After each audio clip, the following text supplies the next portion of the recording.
안녕하세요. 여기는 심야낭독회 별밤 산책. 저는 여러분의 별밤 산책지기 임예은입니다.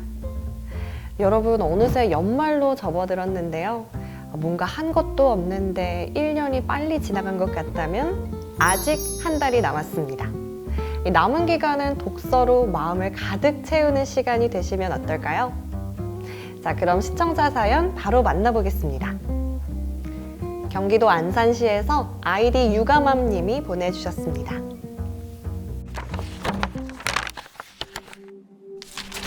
안녕하세요. 저는 3살 된 딸아이를 키우고 있는 30대 유가맘입니다. 아이 낳고 몸이 안 좋아지면서 경력이 단절됐는데요. 아이가 하루가 다르게 커가는 걸 보면 너무 예쁘지만서도 한편으론 이 아이가 커서 독립하면 난 어떻게 살아야 하나 두려움이 몰려오더라고요. 초등학교만 가도 이젠 엄마보다 친구들이 더 좋을 텐데 다시 워킹맘으로 가자니 자신감이 많이 떨어졌습니다. 용기를 주는 책 추천해주세요. 유가맘님 안녕하세요. 예쁜 따님 키우시느라고 정말 고생이 많으십니다. 유가맘님 뿐만 아니라 대한민국에서 아이를 키우는 많은 어머님들이 아마 비슷한 고민을 갖고 계실 텐데요. 그런 분들께 오은환의 꽃은 누구에게나 핀다 소개해드립니다.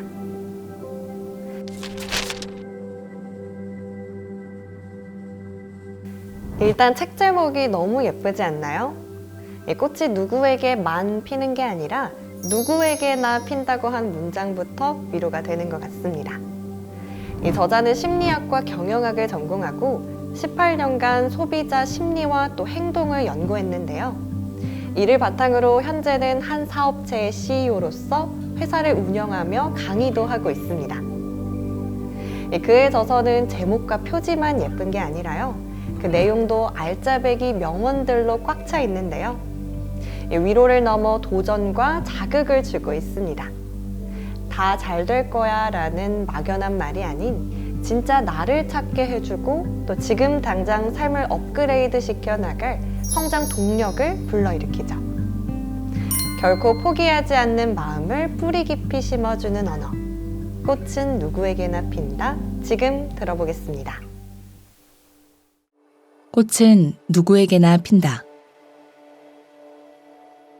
사람은 스스로 길이다. 더 나은 미래를 꿈꾸지 않는 사람이 있을까? 어제보다 오늘, 오늘보다 내일이 더 나으면 좋겠다는 건 우리 모두의 바람이다. 그런데 도대체 무엇부터 해야 할지 결정하기 어려울 때가 있다. 그럴 때 우리는 어떻게 하는가? 누군가는 책을 읽고 누군가는 강연을 찾아다닌다. 또 누군가는 역술가를 찾아가서 무엇에 집중해야 하는지 묻기도 한다. 이 행동들의 근원에는 실패하고 싶지 않은 마음, 가능한 한 시간과 돈을 낭비하지 않고 더 좋은 삶을 이뤄내고 싶은 마음이 있다. 그런데 이 모든 행동에는 또 하나의 공통점이 있다. 스스로가 아닌 타자에게 정답을 구한다는 것이다. 나도 마찬가지였다. 외부의 기준, 사회에서 주장하는 목소리에 물음표를 던지지 않고 그대로 따랐다. 학교를 졸업하면 좋은 직장에 취직해야 한다는 말에 소위 좋은 직장에 취직했고, 사회생활을 하면서 들고 다닐 명품 하나쯤은 꼭 필요하다는 선배들의 조언에 돈을 모아 그럴듯해 보이는 명품 가방을 샀다. 좋은 회사에 취직하기도 값비싼 명품 가방을 사기 위해 돈을 모으는 일도 쉽지 않았지만 다들 정답이라고 하기에 꾸역꾸역했다. 노력해서 힘들게 이뤄낸 만큼 성취감도 크리라 믿으면서. 그런데 그 기쁨과 만족감은 놀라울 정도로 짧았다. 좋은 직장에 어렵게 취직했지만 2년 만에 퇴사하게 되었고, 어렵게 돈을 모아 샀던 명품 가방은 옷장에 박아둔 채 사회생활을 할 때조차 들고 나가지 않은 적이 훨씬 많았다. 반대로 누가 시키거나 정답이라고 알려주지 않았지만 나의 내면에서 우러나와 시동을 건 일들이 있다. 블로그에 글을 적으며 사람들과 소통한 일. 사람들에게 어떤 영향을 줄 수 있을지 고민하며 커뮤니티를 운영하고 키운 일이다. 자발적으로 내면의 목소리에 귀를 기울이며 시작한 이 일들은 놀랍게도 내게 큰 기쁨과 보람을 줬고 만족감을 느끼게 했다.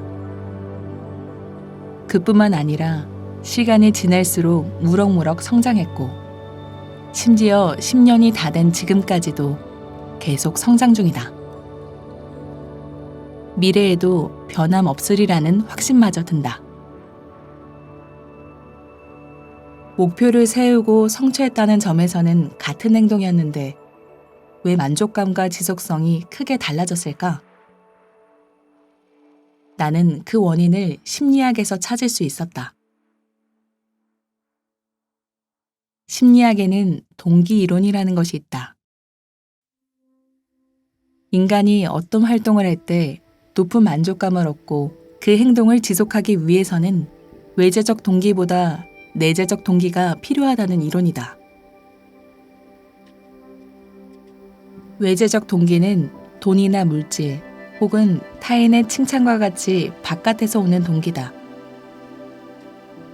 반대로 내재적 동기는 흥미나 호기심, 자발적 바람과 같이 자신의 내면 안에서 우러나오는 동기다. 즉 동기이론은 우리가 무슨 일을 하든 그 동기가 돈이나 타인의 인정 같은 외부에서 주어지는 것에만 초점이 맞춰져 있고 내부에서는 오지 않는다면 만족감과 지속성이 현저하게 떨어질 수 있음을 설명한다. 남들은 정답이 아니라고 하고 왜 그런 선택을 하는지 의아하다고 했던 일들이 내게는 더 만족스럽고 지속 가능했던 이유가 바로 여기에 있었다.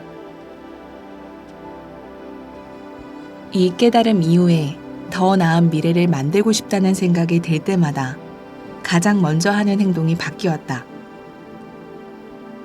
전에는 끊임없이 외부를 두드리며 무엇부터 해야 하는지 묻고 조언을 들으면 필터 없이 일단 실행부터 하고 직진했다면 이제는 조언을 듣더라도 스스로에게 먼저 묻는다.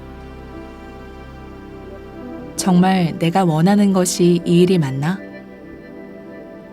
이 일이 나의 꿈과 연결되어 있나?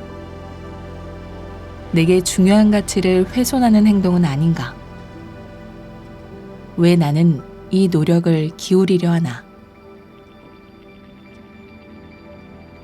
이 질문들에 대한 답을 스스로 먼저 내려본 후 신중하게 해야 할 것과 하지 말아야 할 것을 결정한다. 그런 다음 행동으로 옮긴다.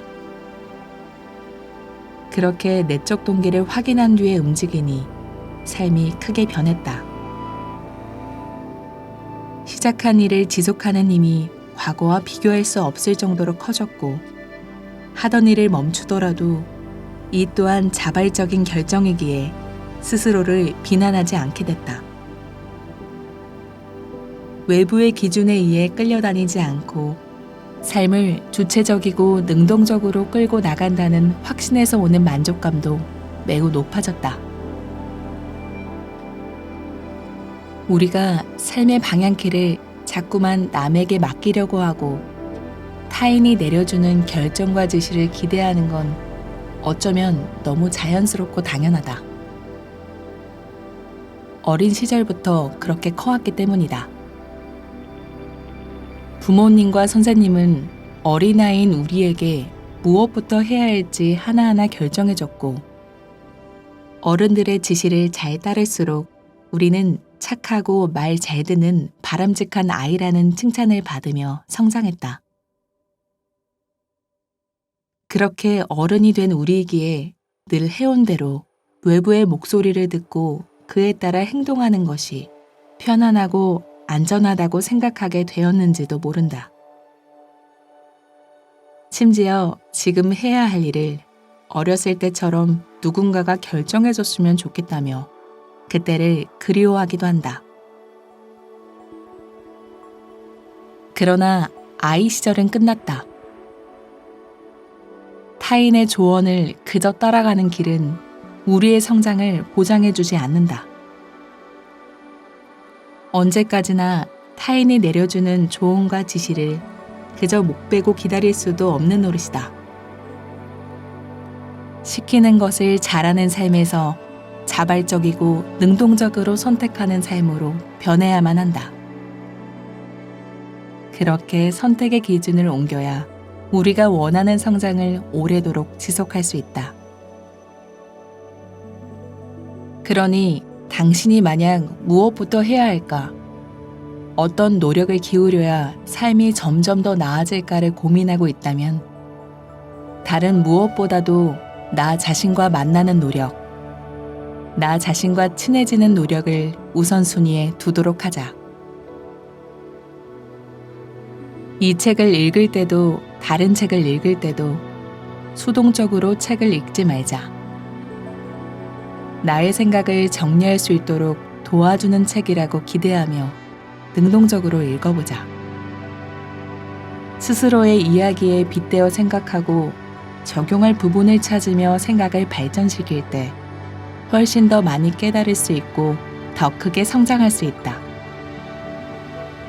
강연을 들을 때나 남의 이야기를 들을 때도 마찬가지다. 세상에는 정답이 없고 각자의 정답만이 존재하기에 우리는 우리만의 정답을 만들어 가야 한다. 더 멀리 보려면 더 높이 올라가라. 세계적인 심리학자인 미하일 칙센트미하이가 세상에서 가장 창의적인 사람 91명을 인터뷰했다. 그 결과 당대 최고 석학과 기업가, 예술가들의 공통점을 발견했다. 멘토가 있다는 것. 그들에게는 모두 인생의 지침으로 삼을 만한 훌륭한 멘토가 한 명씩은 있었다. 전설적인 미국의 교육심리학자 벤저민 블룸 역시 세계 정상에 오른 운동선수, 과학자, 예술가들을 연구하고 나서 하나의 일관된 결론을 내렸다. 모든 훌륭한 위인에게는 예외 없이 스승이 되어준 대가가 곁에 있었다는 것이었다. 멘토는 한 분야에서 이미 앞서간 사람이다. 그 길에서 각별한 성공을 이뤄낸 그들은 경험만 많은 게 아니라 시행착오를 통해 얻은 특별한 노하우가 있다. 그 길을 가기 위해 꼭 해야 할 일이나 절대 하지 말아야 할 일, 최적의 일 순서 등 효과적이고 효율적인 체계가 정립되어 있는 것이다. 그런 그들은 멘티의 시야를 넓혀주어 객관적으로 사안을 바라보도록 도와준다.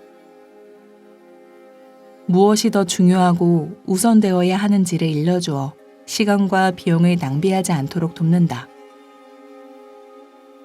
또한 멘토들은 과정에서 만나는 심리적 허들을 이미 경험했기에 허들이 등장했을 때 거뜬히 뛰어넘을 지혜를 알려준다. 과정을 배움으로 여기도록 도와주고 스트레스를 문제 해결 과정으로 보게 해준다. 그렇게 멘티들이 다시금 마음을 무장하고 최선을 다하도록 격려해준다. 그렇다면 인생의 길잡이인 멘토를 어디에서 찾을 수 있고 어떻게 해야 만날 수 있을까? 나에게도 지난 인생 동안 멘토 역할을 해주신 인생의 스승님, 은사님들이 계신다. 내가 그들을 찾고 만나기 위해 사용한 방법들을 소개한다. 첫째, 책에서 만나라. 내가 이 책에서 참조한 모든 책이 삶의 스승님이자 은사님이다. 내가 책을 가까이 하고 사랑하는 이유다.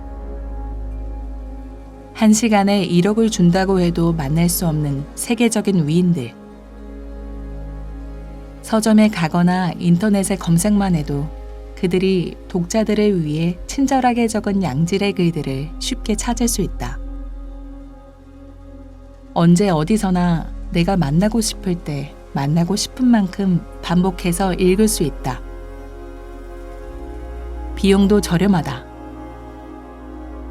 책 한 권의 가격은 비싸야 2만 원에서 3만 원인데 그 적은 비용으로 위인의 인생 전체를 탐색하며 몇 번이고 내가 품은 질문에 대한 답을 얻고 지혜를 구할 수 있다.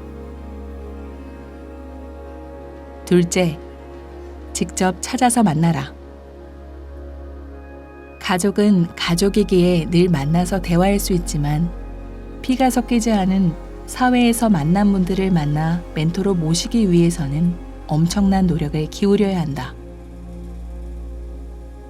멘토는 자신의 영역에서 내공이 엄청나고 대단한 업적과 성취로 많은 사람에게 존경받는 사람들이다. 그래서 만나달라는 사람은 언제나 많지만 몸은 하나이기에 꼭 필요한 만남만 가지는 매우 바쁘신 분들이다.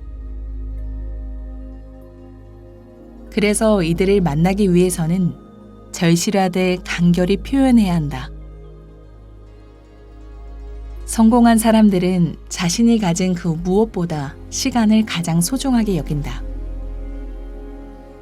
그들에게는 누군가의 절실한 사연이 너무나도 많이 도착하기에 그것들을 그저 들어주고 있을 여유가 없다. 그래서 나는 만나고 싶은 멘토가 생기면 나의 절실함을 그분 맞춤으로 표현하기 위해 정성을 들여 가다듬는다. 먼저 그분의 필요를 살핀다. 관련된 모든 정보를 다 탐색하고 책을 읽고 영상을 찾아본다. SNS 채널들을 탐독하는 것은 물론이고 무엇을 좋아하고 무엇을 싫어하는지 취향까지 섬세하게 살핀다. 그렇게 하다 보면 그분에게 지금 필요한 것이 무엇인지를 미루어 짐작할 수 있게 된다. 그분의 사랑의 언어가 무엇인지도 알게 된다. 그분의 필요와 언어의 나의 절실함을 연결하는 것. 그것이 첫 단계다. 예를 들어, 내가 늘 저의 은사님이십니다 라고 공개적으로 표현하는 내 운명은 고객이 결정한다의 저자 박종윤 선생님은 늘 내 곁에서 조언과 코칭을 아낌없이 해주신다. 나는 그분과 멘토-멘티 관계를 맺기 위해 위에서 언급한 모든 것을 1년 동안 정성스럽게 해나갔다. 선생님의 책을 여러 번 읽은 것은 물론이거니와 직접 찾아가 현장 강의를 들었고 그분의 사랑의 언어가 책을 읽거나 강의를 들은 것에 대한 감사함을 공개적으로 표현하는 것임을 알아차리고 난 뒤에는 수도 없이 표현했다. 인터넷에 검색하면 바로 내 글이 뜨도록 전략적으로 글을 썼고 그분의 주 활동 무대인 페이스북에도 적극적으로 글을 올렸다. 그 전까지 나는 페이스북 활동을 전혀 하지 않는 사람이었다. 셋째, 스스로 정돈되어 있어야 한다. 멘토를 탐색하여 그의 필요와 사랑의 언어를 알아차리는 것은 준비 과정에 불과하다. 그렇게 찾아가서 손을 내밀었을 때 멘토가 내 손을 잡고 싶게 만들려면 스스로가 정돈되어 있어야 한다. 실력 있고 강한 자가 되기 위해 각별한 노력을 하는 매력적인 사람이어야 한다는 것이다. 스승은 제자가 모든 준비를 마쳤을 때만 나타나는 법이다. 이와 관련된 사례로는 대학원 지도 교수님과의 일화가 있다. 교수님은 제자를 잘 받지 않으시는 걸로 유명했다. 제자가 되기 위한 유일한 방법은 호랑이 같은 교수님과의 1:1 면접을 통과하는 것이었다. 그래서 나는 1대1 면접을 오랫동안 정성 들여 준비했다. 교수님의 과거 연구부터 최근 연구, 박사 논문을 모두 찾아보며 연구 분야에 대한 모든 히스토리를 파악했다. 그리고 최근에 집중하고 있으신 주제에 맞춰 내가 고민하는 주제를 연결한 뒤 이를 제안서로 만들어 발표를 준비하고 1대1 면접에 들어갔다. 교수님께서는 이렇게까지 하는 학생은 처음이라며 잘 찾아왔다고 반겨주셨다. 결국 나는 교수님의 제자가 되었고 정말 즐겁게 공부하며 인생의 지혜를 많이 배울 수 있었다. 멘토는 실력을 키우기 위해 부단히 노력하며 앞으로도 최선을 다하리라는 것을 진심으로 보여주는 사람을 무척 반가워한다.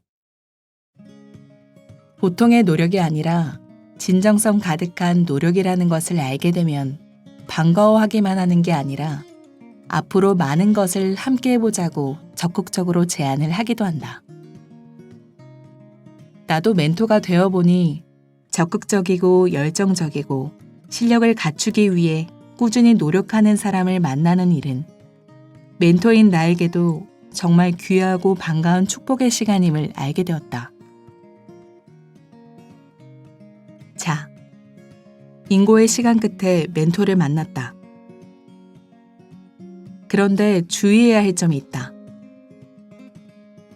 만남만 중요한 게 아니라 관계의 지속 또한 중요하다는 것이다. 우리는 시간이 흐를수록 관계가 깊어지도록 노력해야 한다. 이는 멘토가 할 일이 아니고 멘티가 할 일이다.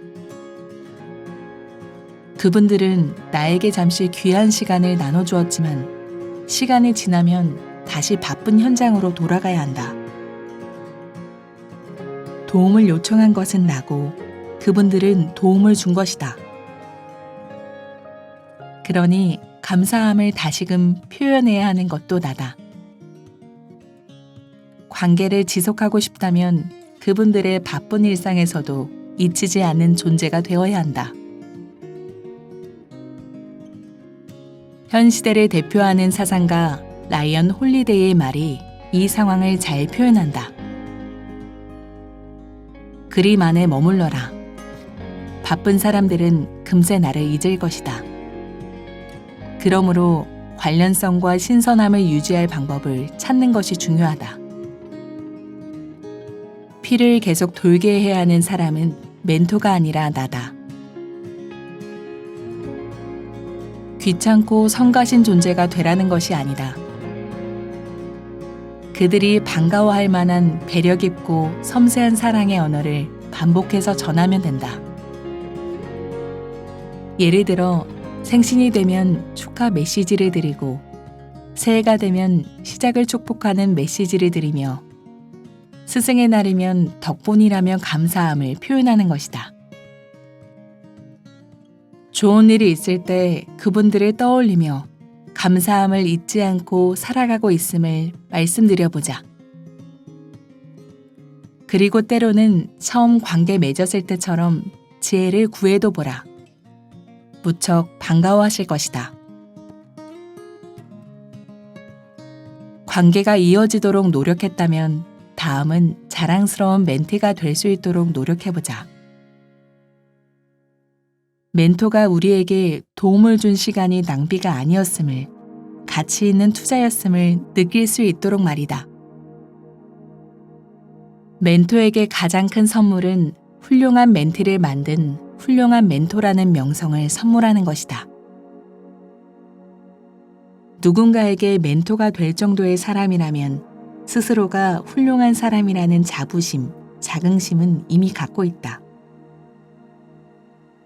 그런 그분들에게도 누군가를 훌륭한 사람으로 육성하여 위대한 멘티의 스승이 되는 것은 굉장한 영예다.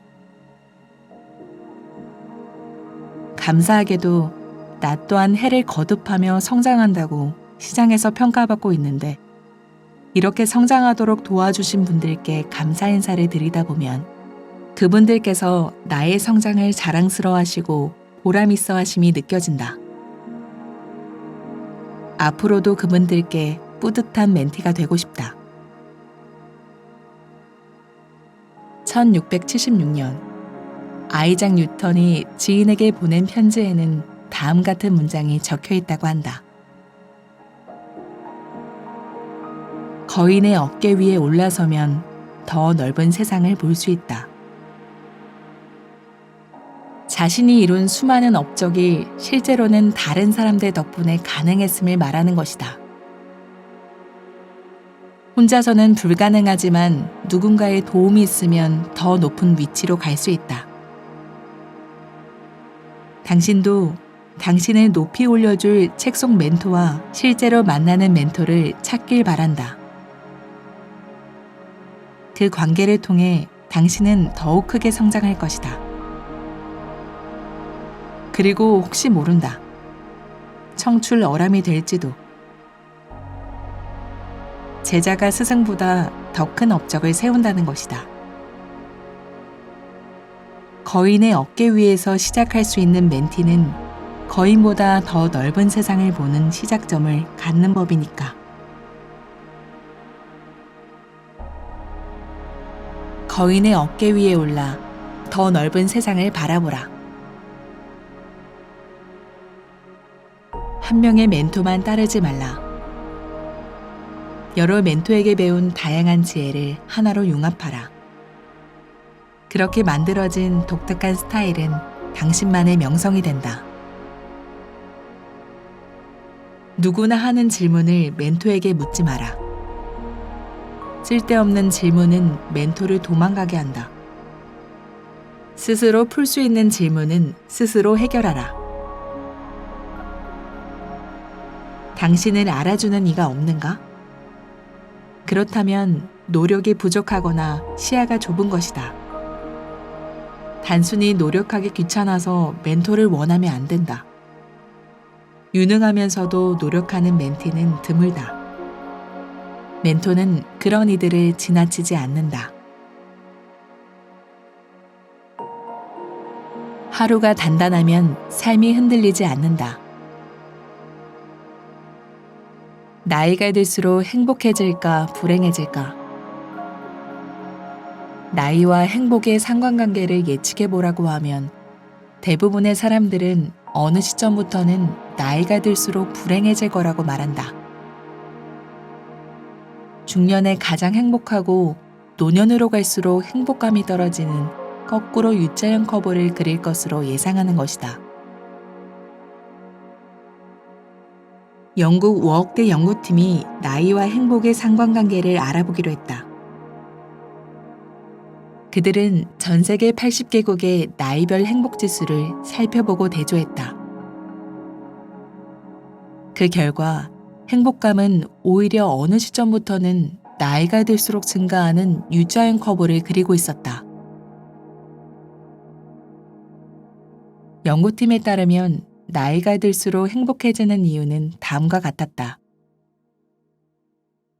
시간이 흐를수록 이제 살 날이 얼마 남지 않았다는 자각이 선명해져 미래를 계획하기보다는 현재에 더 집중하게 되었다는 것.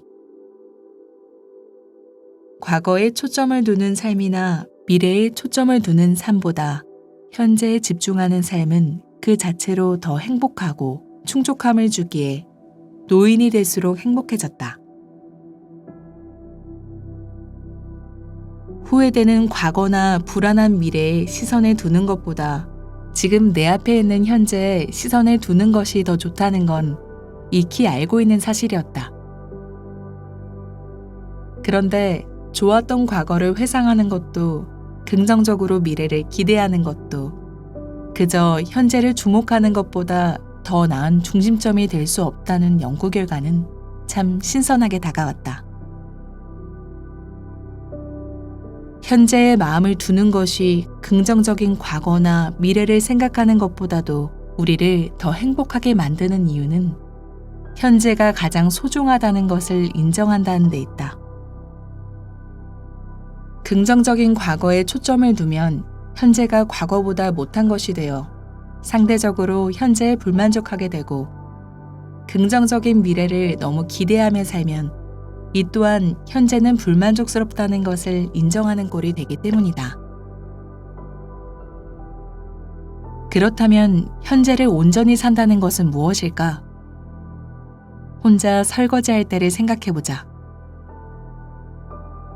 갑자기 여러 생각이 떠오른다. 오늘 직장에서 있었던 스트레스 받은 일, 설거지를 마치고 해야 할 일이나 내일 해야 할 일, 원하는 일이 내 생각대로 안 되면 어쩌나 하는 미래에 대한 걱정, 온갖 과거와 미래에 관련된 생각들이 불쑥 올라와 머리가 혼란해진다. 부정적인 생각은 마음을 가라앉게 만들고 긍정적인 생각은 마음을 들뜨게 한다. 현재에 산다는 것은 그런 생각들이 올라올 때 생각이 불쑥 올라왔다는 사실을 인지하고 생각의 초점을 현재로 온전히 돌리는 것을 의미한다. 갑자기 튀어오르는 과거나 미래에 대한 생각을 통제하기는 어렵지만 튀어오르는 생각을 의식하고 대응하고 생각을 의도적으로 갈아끼우는 것은 충분히 가능하다.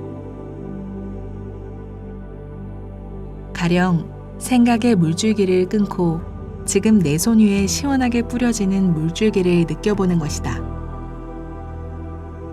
씻겨 나가는 그릇을 눈으로 보고 귀로는 접시에 뽀드득거리는 소리를 들어본다. 그럴 때 마음 안에서는 머리와 몸이 일치하는 데서 오는 일체감과 충족감이 퍼지게 된다. 작은 행복감들이 샘처럼 퐁퐁 솟아오른다. 과거나 미래에 부정적이어서 우울했던, 기대하느라 들뜨고 혼란했던 생각들이 차분히 가라앉고 서서히 행복해진다. 나쁜 경험이 하나 지나가면 좋은 경험이 온다. 둘은 함께 다니기에 번갈아 온다는 격언을 언젠가 들었을 때는 고개를 끄덕였다. 그런데 그렇게 생각하니 좋은 일을 겪을 땐 그 다음에 올 나쁜 경험이 두려워지고 나쁜 경험을 겪을 땐 좋은 일이 안 오고 또 나쁜 일이 오면 어떡하지 하며 걱정하게 됐다. 생각이 온전히 현재에 머무를 수 없도록 생각을 심어준 탓이다. 긍정적인 생각으로 행복을 덮어 씌우려고 애쓰기보다 더 중요한 것은 생각을 멈추고 오직 내 눈앞의 현실에 집중하는 것이다. 어떤 생각이 몰려오더라도 그 생각들의 바탕에 여유하게 있는 마음자리, 잡다한 생각들을 다 치우고 나면 드러나는 그 맑은 자리에 머물 때 우리는 언제 어디서라도 행복해진다. 내 자존감은 내가 만든다.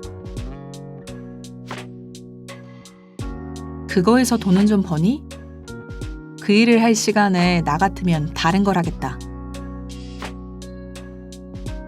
모임에 나갔다가 지인의 말에 상처 입은 한 수강생분이 하루는 단체 채팅방에 고민을 털어놓았다. 수작업으로 만든 제품을 직접 유통하는 일을 열심히 하고 있는데 지인이 그런 자신이 안쓰럽다는 듯 비아냥거리며 말을 던졌다는 것이다. 수강생분은 속상한 마음에 일이 영 손에 안 잡히고 밤에 잠도 잘 못 잔다고 했다.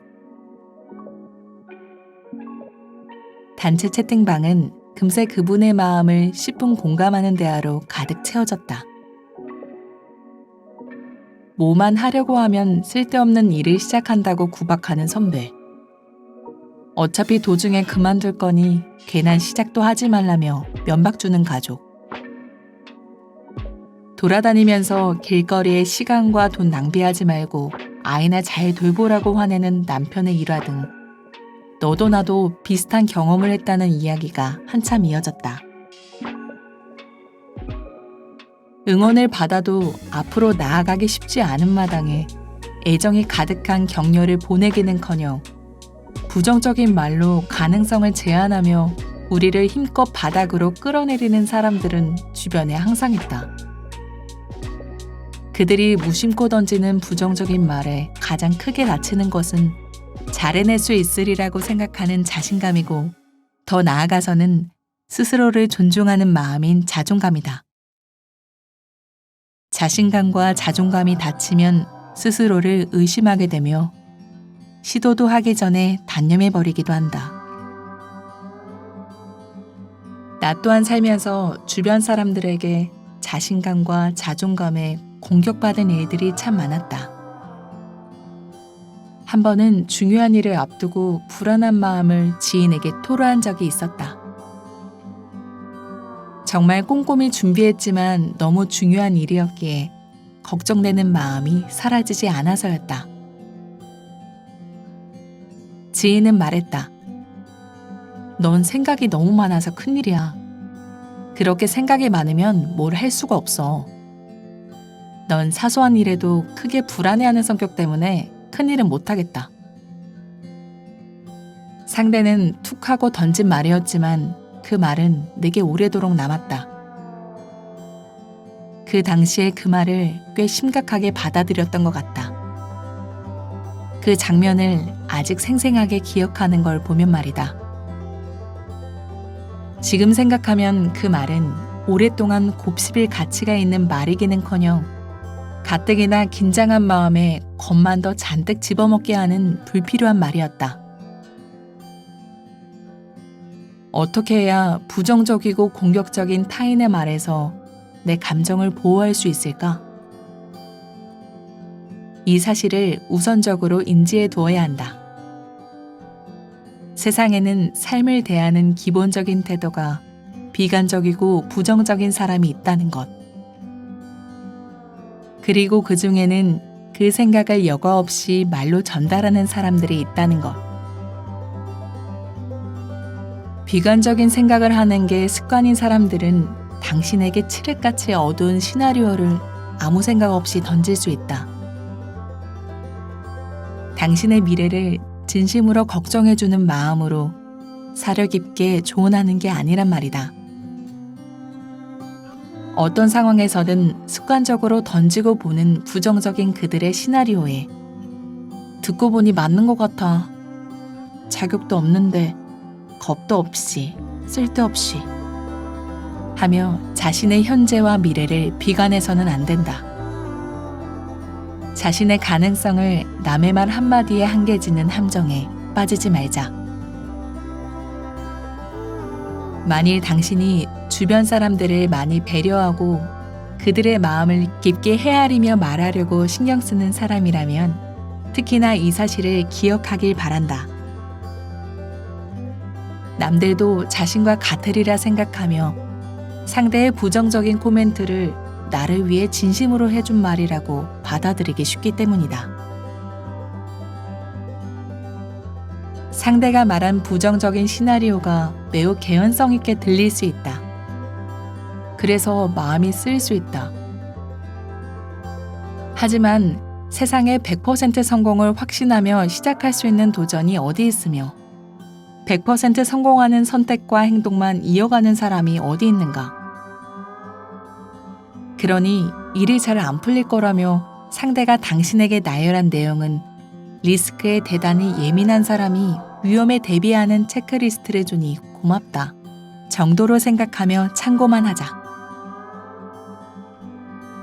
더 나아가서는 상대가 단순히 나를 걱정하는 게 아니라 무시하고 비아냥대며 기분을 나쁘게 만든다면 대화의 화제를 단호하게 바꿀 줄도 알아야 한다.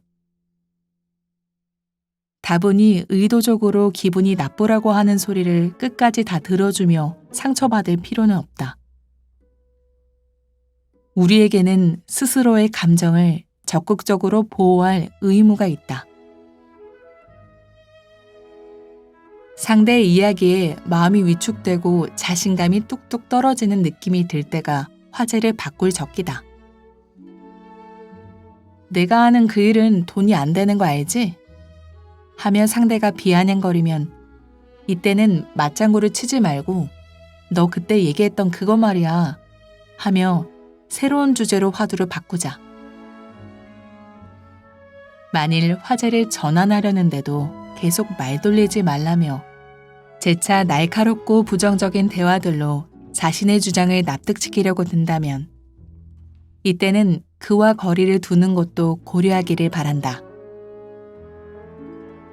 상대는 비관적인 걸 넘어 당신을 끌어내려 자신이 우위를 점하려는 사람일 수도 있다. 세상에는 부정적이고 비관적인 사람들도 있지만 긍정적이고 건설적인 사고를 하며 진심으로 힘을 주고 응원하는 말을 타인에게 전하는 좋은 사람들도 많다. 긍정적인 에너지, 건설적인 생각, 도움이 되는 경험까지도 아낌없이 공유해 주려는 사람들과 시간을 더 보낼 수 있도록 나를 둘러싼 관계들과 환경을 꼭 점검해 보자. 만나면 마음이 다치고 집에 돌아오면 위축되는 관계임을 뻔히 알면서도 내게 악영향을 주는 사람을 계속 만나는 것은 결코 자신을 존중하는 선택이 아니다. 자존감을 높이고 싶다면 스스로를 존중하는 선택을 하자. 자존감은 남이 아니라 자신이 만드는 것이니까. 내가 나를 존중하는 선택과 행동을 할 때, 그리고 주변 사람들의 진심 가득한 격려와 인정이 함께할 때 자존감은 높아진다. 남의 말에 휘둘리지 않고 자존감을 단단히 지키는 법. 1. 남의 허락에 의지하지 말 것.